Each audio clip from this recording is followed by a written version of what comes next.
Hi hi hello ನಮಸ್ಕಾರ ಎಲ್ಲರಿಗೂ nature spirit 9 ಆಟ್ Kannada tarot card ರೀಡಿಂಗಿಗೆ welcome. ಇವತ್ತು ನಾನು ತಗೋತಾ ಇರುವಂತಹ ರೀಡಿಂಗ್ ಯಾವುದಪ್ಪ ಅಂದರೆ ಫೆಬ್ರವರಿ 5 ಇಂದ 11 ವರೆಗಿನ ಈ ವಾರದ ಏಂಜಲ್ ಗೈಡೆನ್ಸ್ ಅನ್ನ ತಗೋತಾ ಇದ್ದೀನಿ. ಓಕೆ, ಸೊ ಇದೆಲ್ಲವೂ ಕೂಡ ಇನ್ ಜನರಲ್ ಆಗಿರೋದ್ರಿಂದ ನಿಮಗೆ ರೆಸೊನೇಟ್ ಆದರೆ ಮಾತ್ರ ತಗೊಳ್ಳಿ. ಹಾಗೇನೆ ಸ್ಕ್ರೀನ್ ಮೇಲೆ ಕಾಣ್ತಾ ಇರುವಂತಹ ಒಂದು ನಂಬರ್, ಅದು ಪರ್ಸನಲ್ ರೀಡಿಂಗಿನ ನಂಬರ್ ಆಗಿರುತ್ತೆ.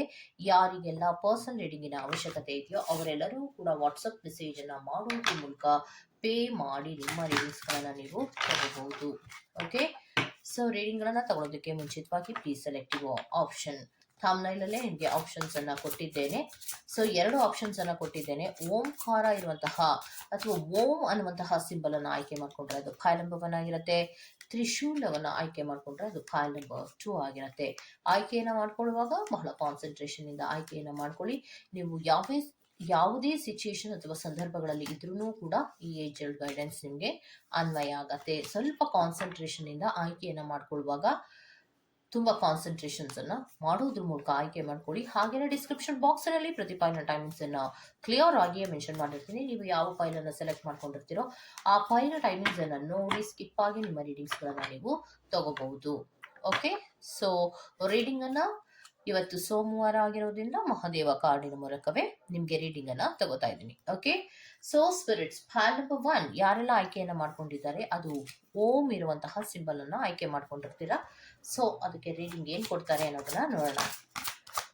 ನಿಮ್ಮ ಸಿಚುಯೇಷನ್ಸ್ ಗಳನ್ನ ಸ್ಪಿರಿಟ್ಸ್ ಗಳು ಗಮನಿಸಿಯೇ ಅಥವಾ ಮಹಾದೇವ ಭಗವಾನ್ ಶಿವ ಅವರು ಗಮನಿಸಿಯೇ ನಿಮಗೆ ಈ ಗೈಡೆನ್ಸ್ ಅನ್ನ ಕೊಟ್ಟಿರ್ತಾರೆ. So rebirth of Lord Ganesha correcting your mistakes ಅಂದ್ರೆ ಏನು, ಹೇಗೆ ಗಣೇಶ ಅವರು ರೀಬರ್ತ್ ಆದ್ರು ಅದನ್ನ ಗಮನಿಸ್ಕೊಳ್ಳಿ, ಆ ಕಥೆಯನ್ನ ಗಮನಿಸ್ಕೊಳ್ಳಿ ಅನ್ನೋದನ್ನ ಹೇಳ್ತಾ ಇದ್ರೆ. ಇವಾಗ ಶಿವನ ಮಾತನ್ನ ಕೇಳಿ ಅವರು ಒಳಗಡೆ ಪಾರ್ವತಿಯನ್ನ ಭೇಟಿ ಮಾಡೋದಕ್ಕೆ ಬಿಡದೇ ಇದ್ದಾಗ ಅವರು ಸಿಟ್ಟಿನಲ್ಲಿ ಇವರ ಗಣೇಶ ಅವರ ಕತ್ತನ್ನ ಕಟ್ ಮಾಡಿರ್ತಾರೆ. ಸೊ ಅವಾಗ ಅವರಿಗೆ ರೀಬರ್ತ್ ಆಗಿ ಒಂದು ಆನೆಯ ಮುಖವನ್ನ ಫಿಕ್ಸ್ ಮಾಡಿರುವಂತಹದ್ದು ಅದು ಒಂದು ಕತೆ. ನಾನು ಬಹಳ ಚಿಕ್ಕದಾಗಿ ನಿಮ್ಗೆ ಆ ಕಥೆಯನ್ನ ಹೇಳಿದ್ದೇನೆ. ಸೊ ಆ ರೀತಿ ರೀಬರ್ತ್ ಆಗ್ಬೇಕು, ಮತ್ತೆ ಪುನಃ ನೀವು ಚೇಂಜಸ್ ಗಳನ್ನ ಮಾಡ್ಕೋಬೇಕು ಅನ್ನೋದನ್ನ ಹೇಳ್ತಾ ಇದ್ದಾರೆ. ಎಷ್ಟೋ ವಿಚಾರಗಳಲ್ಲಿ ನೀವು ಅದನ್ನ ಎಂಡಿಂಗ್ ಮಾಡಿದ್ದೀರಾ. ಎಷ್ಟೋ ಸಮಸ್ಯೆಗಳು ಅಥವಾ ಏನೋ ಒಂದು ಸಮಸ್ಯೆ ಬರ್ತಾ ಇದೆ ಅಂತನೋ ಅಥವಾ ಕೆಲವು ಸಿಚುಯೇಷನ್ಸ್ ಗಳನ್ನ ನೀವಾಗೇ ಎಂಡಿಂಗ್ ಮಾಡಿದ್ದೀರಾ ಅಥವಾ ಮಿಸ್ಟೇಕ್ ಮಾಡಿದ್ದೀರಾ, ಅದನ್ನ ಸರಿ ಮಾಡ್ಕೊಳ್ಳಿ ಅಂತ ಹೇಳ್ತಾ ಇದ್ದಾರೆ. It is the right time to accept your mistakes and put your efforts to correcting those mistakes instead of regretting ಅನ್ನೋದನ್ನ ಹೇಳ್ತಾ ಇದ್ದಾರೆ. ಬಿಕಾಸ್ ಇದು ಒಂದು ಕರೆಕ್ಟ್ ಆದಂತಹ ಟೈಮು. ನೀವೇನಾದ್ರೂ ಮಿಸ್ಟೇಕ್ಸ್ ಗಳನ್ನ ಮಾಡಿದ್ರೆ ಅದನ್ನ ಸರಿ ಮಾಡ್ಕೊಳ್ಳಿ. ತುಂಬಾ ದಿನದವರೆಗೂ ಎಳ್ಕೊಂಡು ಹೋದ್ರೆ ಅದನ್ನ ಮಿಸ್ಟೇಕ್ಸ್ ಗಳು ಸರಿಯೇ ಹೋಗೋದಿಲ್ಲ. ಕೆಲವು ಮಿಸ್ಟೇಕ್ಸ್ ಗಳನ್ನ ನಾವು ಅವಾಗವಾಗ್ಲೇ ಸರಿ ಮಾಡ್ಕೋಬೇಕು. ತುಂಬಾ ದಿನ ಬಿಟ್ರೆ ಅದನ್ನ ಸರಿ ಮಾಡ್ಕೊಳ್ಳೋದಿಕ್ಕೆ ಕಾಲಾವಕಾಶ ಅನ್ನೋದೇ ನಿಮ್ಗೆ ಸಿಗೋದಿಲ್ಲ ಅನ್ನೋದನ್ನ ಹೇಳ್ತಾ ಇದ್ದಾರೆ.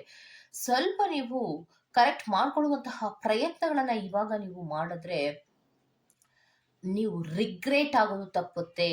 ಅಯ್ಯೋ ನಾನು ಆ ಒಂದು ಮಿಸ್ಟೇಕ್ಸ್ ಅನ್ನ ಮಾಡಿದ್ದೆ ಅದರಿಂದ ನಾನು ಕಳ್ಕೊಂಡೇನೋ ಅನ್ನುವಂತಹ ರಿಗ್ರೆಟ್ ಫೀಲ್ ಮಾಡೋ ತರ ಮಾಡ್ಕೋಬೇಡಿ. ಏನ್ ತಪ್ಪನ್ನ ಮಾಡಿದ್ದೀರೋ ಅದನ್ನ ಬಹಳ ಬೇಗ ಸರಿಯನ್ನ ಮಾಡ್ಕೊಳ್ಳಿ ಅನ್ನುವಂತಹ ಒಂದು ವಿಚಾರವನ್ನ ಮಹಾದೇವರವರು ಅಥವಾ ಭಗವಾನ್ ಶಿವರವರೇ ಹೇಳ್ತಾ ಇದ್ದಾರೆ.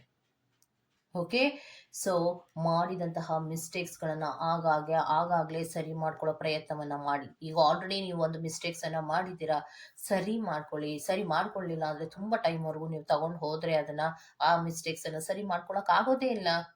ಇದು ಕರೆಕ್ಟ್ ಆದಂತಹ ಟೈಮ್ ಅಲ್ವಾ ಅನ್ನೋದು ಒಂದು ವಿಚಾರವನ್ನ ನಿಮ್ಗೆ ಹೇಳ್ತಾ ಇದ್ದಾರೆ. ಓಕೆ, ಸೊ ಸ್ಪಿರಿಟ್ಸ್ ಮತ್ತಿನ್ನೊಂದು ಕಾರ್ಡ್ ಅನ್ನ ಕೊಡೋದಾದ್ರೆ ಅಥವಾ ಗೈಡೆನ್ಸ್ ಅನ್ನ ಕೊಡೋದಾದ್ರೆ ಯಾವ ಗೈಡೆನ್ಸ್ ಅನ್ನ ಫೈಲ್ ನಂಬರ್ 1 ಅವರಿಗೆ ಕೊಡ್ತೀರಾ ಸ್ಪಿರಿಟ್ಸ್?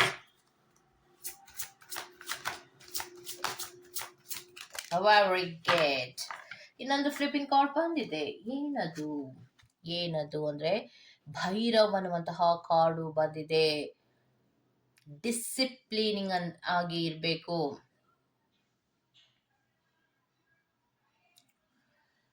ಸೊ ಇನ್ನೊಂದೇನಪ್ಪಾ ಅಂದ್ರೆ ಭಯಗಳಿಂದ ಆಚೆ ಬರೋದಿಕ್ಕೆ ನೀವು ಭೈರವನ ಪೂಜೆಯನ್ನ ಮಾಡ್ಬೇಕಾಗತ್ತೆ. ನಿಮ್ಮಲ್ಲಿ ಕೆಲವೊಂದು ಭಯಗಳಿದೆ, ಭಯಗಳು ಆವರಿಸಿದೆ. ಯಾರು ನನಗೆ ತೊಂದರೆಯನ್ನ ಕೊಡ್ತಾರೋ, ಏನು ಹಿಂದಿನಿಂದ ನನಗೆ ತೊಂದರೆಗಳನ್ನ ಮಾಡ್ತಾರೋ, ಸಮಸ್ಯೆಗಳನ್ನ ಮಾಡ್ತಾರೋ ಅನ್ನುವಂತಹ ಭಯ ಫೈಲ್ ನಂಬರ್ 1 ಅವರಿಗೆ ಇರುವಂತಹ ಸಾಧ್ಯತೆಗಳು ಇದೆ. ಆ ಭಯದಿಂದ ಪ್ರೊಟೆಕ್ಟ್ ಆಗ್ಬೇಕು ಅಥವಾ ಆ ಭಯದಿಂದ ನಾವು ಆಚೆ ಬರಬೇಕು, ನಮಗೊಂದು ಪ್ರೊಟೆಕ್ಷನ್ಸ್‌ಗಳು ಬೇಕು ಅಂದ್ರೆ ನೀವು ಭೈರವನ ಪೂಜೆಯನ್ನ ಮಾಡ್ಬೇಕಾಗತ್ತೆ ಅನ್ನೋದನ್ನ ಹೇಳ್ತಾ ಇದ್ದಾರೆ. ಓಕೆ. ಸೊ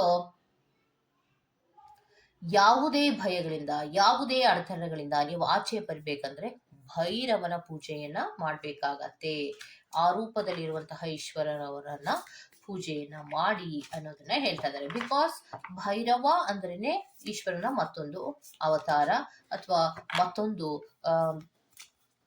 ಅವತಾರ ಪುರುಷರಾಗಿ ಬಂದಿರುವಂತಹದ್ದು. ಸೊ ನೀವು ಅದಕ್ಕೋಸ್ಕರವಾಗಿ ನೀವು ಭೈರವನ ಪೂಜೆಯನ್ನು ಮಾಡೋದ್ರಿಂದ ಇರುವಂತಹ ಕಷ್ಟಗಳಾಗ್ಲಿ, ಸಮಸ್ಯೆಗಳಾಗ್ಲಿ, ಅಥವಾ ನಿಮ್ಗೆ ಏನೋ ಒಂದು ಭಯ ಕಾಡ್ತಾ ಇರುತ್ತೆ, ಯಾವಾಗ್ಲೂ ಒಂದು ಭಯ ಇರುತ್ತಲ್ಲ, ಯಾರಾದ್ರೂ ನನಗೆ ಮೋಸ ಮಾಡಬಹುದಾ ಅನ್ನುವಂತಹ ಭಯ ಯಾವಾಗ್ಲೂ ಏನ್ ಕಾಡ್ತಾ ಇರುತ್ತೆ, ಅದರಿಂದ ನೀವು ಆಚೆ ಬರೋದಕ್ಕೆ ಸಾಧ್ಯ ಆಗತ್ತೆ ಅನ್ನುವಂತಹ ಇನ್ಫಾರ್ಮೇಶನ್ಸ್ ಅನ್ನ ಕೊಡ್ತಾ ಇದ್ದಾರೆ.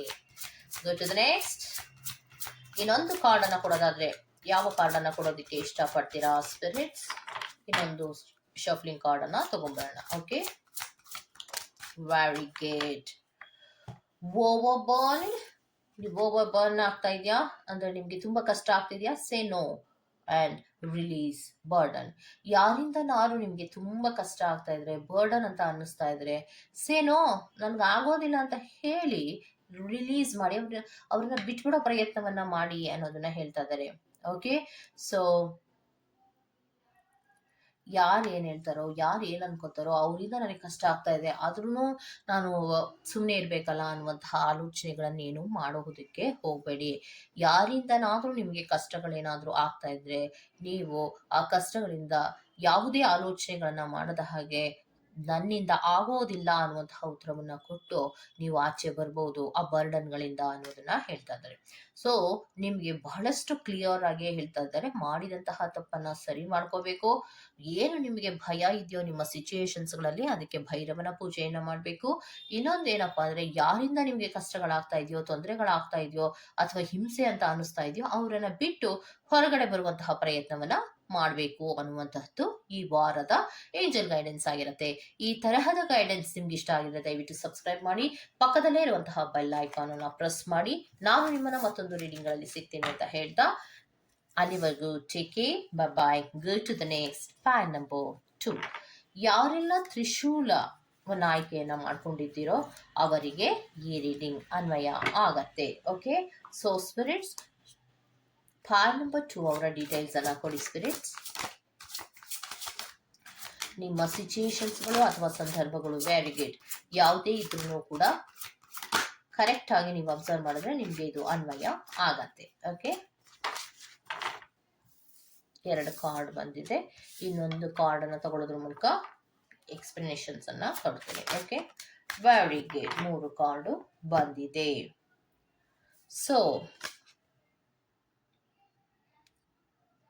ನಿಮಗೆ ಮೊದಲನೇ ಕಾರ್ಡಿನಲ್ಲಿ ಬಂದಿರುವಂತಹದ್ದು embracing on the path of yoga. ಯೋಗವನ್ನ ಮಾಡಿ, ಧ್ಯಾನವನ್ನ ಮಾಡಿ ಅನ್ನೋದನ್ನ ಹೇಳ್ತಾ ಇದ್ದಾರೆ. ಧ್ಯಾನವನ್ನ ಮಾಡೋದ್ರಿಂದ ಎಷ್ಟೋ ವಿಚಾರಗಳ ಬಗ್ಗೆ ನಿಮಗೆ ಕ್ಲಾರಿಟಿ ಸಿಗುತ್ತೆ. ಯಾವಾಗ ನಮ್ಮ ಮನಸ್ಸು ಮತ್ತು ನಮ್ಮ ಮೈಂಡ್ ಅನ್ನೋದು ಕ್ಲಾರಿಟಿ ಆಗಿ ಇರುತ್ತೋ, ಫಿಸಿಕಲ್ ಆಗಿ, ಮೆಂಟಲ್ ಆಗಿ, ನಾವು ಯಾವಾಗ ಸ್ಪಿರಿಚುಯಾಲಿಟಿಯ ಕಡೆಗೆ ಹೆಚ್ಚು ಗಮನವನ್ನ ಕೊಡ್ತೀವೋ ಆಗ ಕ್ಲಾರಿಟಿ ಅನ್ನೋದು ಬರ್ತಾ ಹೋಗುತ್ತೆ. ಸೊ ಫಸ್ಟ್ ನೀವು ಮನಸ್ಸನ್ನ ಶಾಂತವಾಗಿ ಇಟ್ಕೊಳ್ಳೋ ಕಡೆಗೆ ಹೆಚ್ಚು ಗಮನವನ್ನ ಕೊಡ್ಬೇಕಾಗತ್ತೆ ಅನ್ನೋದನ್ನ ಹೇಳ್ತಾ ಇದ್ದಾರೆ. ಯಾಕೆ ಮನಸ್ಸನ್ನ ಶಾಂತವಾಗಿ ಇಟ್ಕೋಬೇಕು ಅಂತ ಹೇಳ್ತಾ ಇದ್ದೀರಾ ಸ್ಪಿರಿಟ್ಸ್? ಅದರ ಕ್ಲಾರಿಫಿಕೇಶನ್ ಕಾರ್ಡ್ ಏನು ಸ್ಪಿರಿಟ್ಸ್? ಯಾಕೆ ಮನಸ್ಸನ್ನ ಪ್ರಶಾಂತವಾಗಿ ಇಟ್ಕೋಬೇಕು ಅಂದ್ರೆ ಫೈಲ್ ನಂಬರ್ 2 ಅವರು ಯಾವ ಪರಿಸ್ಥಿತಿಗಳಲ್ಲಿ ಇರುವಂತಹ ಸಾಧ್ಯತೆಗಳು ಇದೆ ಅನ್ನೋದಾದ್ರೆ,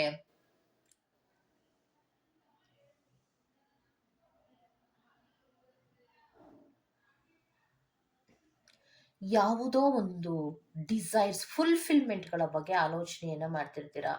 ಆ ಫುಲ್ಫಿಲ್ಮೆಂಟ್ಗಳ ಬಗ್ಗೆ ಆಲೋಚನೆಯನ್ನ ಮಾಡುವಾಗ ಮೈಂಡ್ ತುಂಬಾ ಡಿಸ್ಟರ್ಬೆನ್ಸ್ ಮಾಡ್ಕೊಂಡಿರ್ತೀರಾ.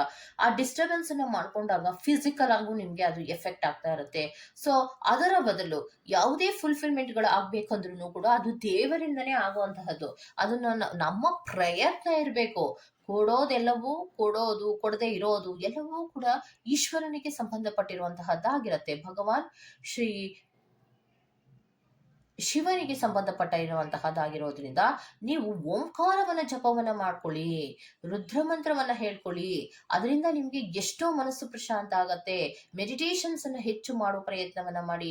ಮೈಂಡು ಮತ್ತೆ ಫಿಸಿಕಲ್ ಆಗಿ ಮತ್ತೆ ಮೆಂಟಲ್ ಆಗಿ ತುಂಬಾ ಡಿಸ್ಟರ್ಬೆನ್ಸ್ ಆಗ್ತಾ ಇರ್ತೀರಾ. ಆ ಡಿಸ್ಟರ್ಬೆನ್ಸ್ ಆಗ್ತಾ ಇರೋದಕ್ಕೆ ನಿಮ್ಗೆ ಯಾವುದೇ ಕೆಲಸಗಳನ್ನ ಮಾಡೋದಿಕ್ಕೆ ಆಗ್ತಾ ಇರೋದಿಲ್ಲ. ಅಂತಹ ಸಂದರ್ಭದಲ್ಲಿ ಮನಸ್ಸನ್ನ ಮತ್ತು ಆ ಮೈಂಡ್ ಅನ್ನ ನಾವು ಹತೋಟಿಯಾಗಿ ಇಟ್ಕೋಬೇಕಂದ್ರೆ ಕೆಲವೊಂದು ಮೆಡಿಟೇಷನ್ಸ್ ಅನ್ನ ಅಥವಾ ಯೋಗವನ್ನ ಮಾಡ್ಬೇಕಾಗತ್ತೆ. ಕೆಲವೊಂದು ಜಪಗಳನ್ನ ಕೂಡ ನೀವು ಮಾಡ್ಬೇಕಾಗತ್ತೆ ಅನ್ನೋದನ್ನ ಹೇಳ್ತಾ ಇದ್ದಾರೆ. ಓಕೆ, ಸೊ ನೆಕ್ಸ್ಟ್ ಕಾರ್ಡ್ ಏನ್ ಬಂದಿದೆ, embrace forgiveness and embrace positivity.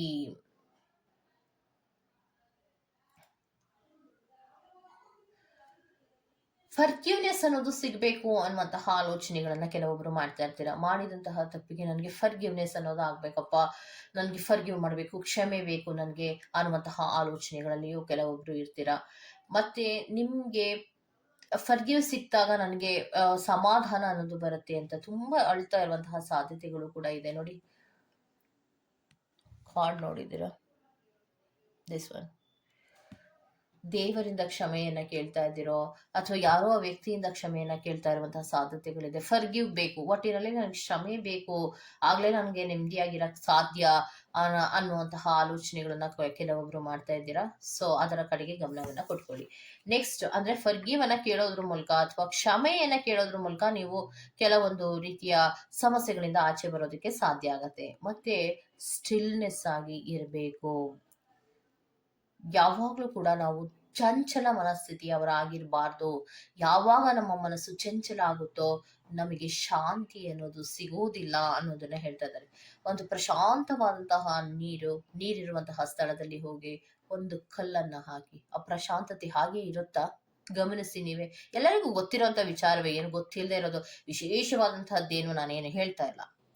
ಒಂದು ನೀರಿರುತ್ತೆ, ಪ್ರಶಾಂತವಾದಂತಹ ಒಂದು ಜಾಗದಲ್ಲಿ ನೀರು, ಆ ನೀರಿಗೆ ಒಂದು ಕಲ್ಲನ್ನ ಹಾಕಿದಾಗ ಆ ನೀರು ಅಷ್ಟೇ ಪ್ರಶಾಂತವಾಗಿ ಇರುತ್ತಾ ಅಥವಾ ಅದರಲ್ಲಿ ಏನಾದ್ರೂ ವ್ಯತ್ಯಾಸಗಳಾಗುತ್ತಾ ಅಂತ ನೋಡಿ. ಅದೇ ತರ ಯಾವುದೋ ಒಂದು ವಿಚಾರವನ್ನ ಇಟ್ಕೊಂಡು ಪದೇ ಪದೇ ಆಲೋಚನೆ ಮಾಡ್ತೀರಾ, ಬಿಕ್ಕಿ ಅಳ್ತೀರಾ, ಕ್ಷಮೆ ಬೇಕು ಅಂತೀರಾ, ನನ್ ಕೈಲಿ ಏನು ಮಾಡಕ್ ಆಗ್ತಾ ಇಲ್ವಲ್ಲ ಅಂತ ಕನ್ಫ್ಯೂಸ್ ಆಗ್ತೀರಾ. ಅದರ ಬದಲು ಒಮ್ಮೆ ಒಂದು ಸಾರಿ ಡಿಸೈಡ್ ಅನ್ನ ಮಾಡಿ, ನನಗೆ ಹೇಗಿರ್ಬೇಕು, ಯಾವುದಕ್ಕೆ ಕ್ಷಮೆ ಕೇಳಬೇಕು, ಯಾವುದಕ್ಕೆ ಕ್ಷಮೆ ಕೇಳಿದ ಮೇಲೆ ನನಗೆ ಸಮಾಧಾನ ಆಗತ್ತೆ, ಈ ವಿಚಾರಗಳ ಬಗ್ಗೆ ಸ್ವಲ್ಪ ಗಮನವನ್ನು ಕೊಡಿ. ಸ್ಟಿಲ್ನೆಸ್ ಆಗಿರೋದು, ದೃಢವಾಗಿ ಇರುವಂತ ಪ್ರಯತ್ನಗಳನ್ನ ಮಾಡಿ. ಆಗ ಮಾತ್ರ ನಿಮ್ಗೆ ಪ್ರಶಾಂತತೆ ಅನ್ನೋದು ಸಿಗೋದಿಕ್ಕೆ ಸಾಧ್ಯ ಆಗತ್ತೆ ಅನ್ನೋದನ್ನ ಹೇಳ್ತಾ ಇದ್ದಾರೆ. ಓಕೆ, ಸುಳ್ಳು, ವಂಚನೆ, ಮೋಸ ಇವೆಲ್ಲವೂ ಕೂಡ ಸಮಾಧಾನ ಅನ್ನೋದನ್ನ ಸಿಗೋದಿಲ್ಲ. ಅಥವಾ ನೀವು ಮಾಡಿದ್ದೀರಾ ಅಂತ ನಾನು ಹೇಳ್ತಾ ಇಲ್ಲ, ಆದ್ರೆ ಇದೆಲ್ಲದ್ರಿಂದ ಏನೂ ಸಮಾಧಾನ ಸಿಗೋದಿಲ್ಲ. ಏನೋ ಒಂದನ್ನ ತಪ್ಪು ಮಾಡ್ತಾ ಇರ್ತೀವಿ ಅಥವಾ ಏನೋ ಒಂದನ್ನ ಸುಳ್ಳು ಹೇಳ್ತಾ ಇರ್ತೀವಿ. ಅಯ್ಯೋ, ನಾವು ಅವ್ರಿಗೆ ಸುಳ್ಳು ಹೇಳ್ಬಿಟ್ವಲ್ಲ, ಅಯ್ಯೋ ನಾವು ಮೋಸ ಮಾಡ್ಬಿಟ್ವಲ್ಲ, ಅಯ್ಯೋ ನಾನು ಈ ಕೆಲಸ ಮಾಡಿಲ್ವಲ್ಲ ಅಂತ ಕೊರಗೋದಕ್ಕಿಂತ ಅದನ್ನ ಸರಿ ಮಾಡ್ಕೊಂಡು ಹೇಗೆ ನಾನು ಶಾಂತವಾಗಿರಬೇಕು ಅನ್ನೋದ್ರ ಬಗ್ಗೆ ಗಮನವನ್ನ ಕೊಟ್ಕೊಳ್ಳಿ ಅನ್ನೋದನ್ನ ಹೇಳ್ತಾ ಇದ್ದಾರೆ. ಓಕೆ, ಸೊ ಇದಿಷ್ಟು ಫೈಲ್ ನಂಬರ್ 2 ಅವರ ರೀಡಿಂಗು. ಒಂದು, ಯೋಗವನ್ನ ಮಾಡಬೇಕು ಅಥವಾ ಮೆಡಿಟೇಷನ್ಸ್ ಅನ್ನ ಮಾಡಬೇಕು ಅಥವಾ ಜಪಗಳನ್ನ ಮಾಡೋದ್ರ ಮೂಲಕ ನಿಮ್ಮ ಮನಸ್ಸನ್ನ ಅಥವಾ ನಿಮ್ಮ ಮನಸ್ಸು ಮತ್ತು ನಿಮ್ಮ ಮೈಂಡ್ ಅನ್ನ ಪ್ರಶಾಂತವಾಗಿ ಇಟ್ಕೋಬೇಕು. ಯಾರಿಗಾದ್ರೂ ನೀವು ಕ್ಷಮೆ ಕೇಳಬೇಕು ಅಂತ ಅನ್ಕೊಂಡಿದ್ರೆ ನೀವು ಅದನ್ನ ಕ್ಷಮೆ ಕೇಳೋದ್ರ ಮೂಲಕ ನಿಮ್ಮ ಕಷ್ಟಗಳಿಂದ ಆಚೆ ಬರಬೇಕು. ದೃಢ ನಿರ್ಧಾರವನ್ನ ಮಾಡೋದ್ರ ಮೂಲಕ ನೀವು ಚಂಚಲ ಮನಸ್ಥಿತಿಯಿಂದ ಆಚೆ ಬರಬೇಕು ಅನ್ನುವಂತಹ ವಿಚಾರವನ್ನ ಹೇಳ್ತಾ ಇದ್ದಾರೆ. ಓಕೆ, ಸೊ ಇದಿಷ್ಟು ಫೈಲ್ ನಂಬರ್ 2 ಅವರ ರೀಡಿಂಗ್ ಆಗಿರುತ್ತೆ. ಈ ತರಹದ ರೀಡಿಂಗ್ ನಿಮ್ಗೆ ಇಷ್ಟ ಆಗಿದೆ ದಯವಿಟ್ಟು ಸಬ್ಸ್ಕ್ರೈಬ್ ಮಾಡಿ, ಪಕ್ಕದಲ್ಲೇ ಇರುವಂತಹ ಬೆಲ್ ಐಕಾನ್ ಅನ್ನ ಪ್ರೆಸ್ ಮಾಡಿ. ನಾನು ನಿಮ್ಮನ್ನ ಮತ್ತೊಂದು ರೀಡಿಂಗ್ ಅಲ್ಲಿ ಸಿಗ್ತೀನಿ ಅಂತ ಹೇಳ್ತಾ ಅಲ್ಲಿವರೆಗೂ ಟೇಕ್ ಕೇರ್, ಬಾಯ್.